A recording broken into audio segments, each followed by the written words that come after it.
would suffer along with China. So one of the issues that we've spoken about in the past is this intellectual property theft that has been going on for decades. The Chinese Communist Party continues to steal intellectual property. You believe that they are stealing intellectual property right now as we speak. Let's talk a bit about that, because the whole world is looking for a vaccine. And I wonder, is China trying now to come out of this, trying to save face, look better than the rest of the world, while coming up with a vaccine before the United States? What's happening right now with regards to that kind of science? Well, Maria, the Chinese Communist Party has been stealing America's intellectual property for decades, and they're not going to magically stop in the middle of a pandemic. You know, in almost every state in the union, there are active cases against Chinese nationals. In Arkansas, for instance, they're accused of having stolen proprietary genomes of our farmers in East Arkansas. But in the middle of a pandemic, what's the most valuable intellectual property in the world? It's the research that our great laboratories and life science companies are doing on prophylactic drugs, therapeutic drugs, and ultimately a vaccine.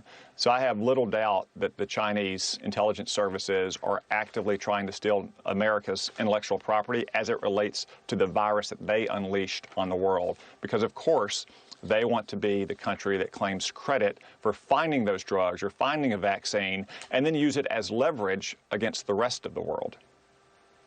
So I want to ask you about your three pieces of legislation that you've already put out to keep China accountable. I'm going to get to that in a moment. But just what you just said, that is why you believe we should not be giving visas to Chinese students who want to study advanced sciences. They want to get into the Gilead Sciences and the Googles of the world to steal that research. Is that right?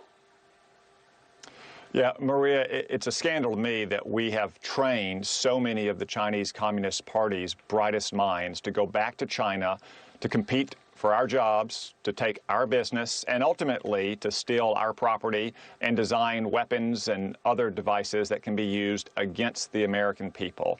So I think we need to take a very hard look at the visas that we give to Chinese nationals to come to the United States to study, especially at the postgraduate level in advanced scientific and technological fields. You know, if Chinese students want to come here and study Shakespeare and the Federalist Papers, that's what they need to learn from America. They don't need to learn quantum computing and artificial intelligence from America. Well, they're certainly making sure that anybody in China is learning the culture of China. You make a good point. Let's make sure people understand the culture of America. So you've introduced three pieces of legislation, and you think bringing pharmaceutical manufacturing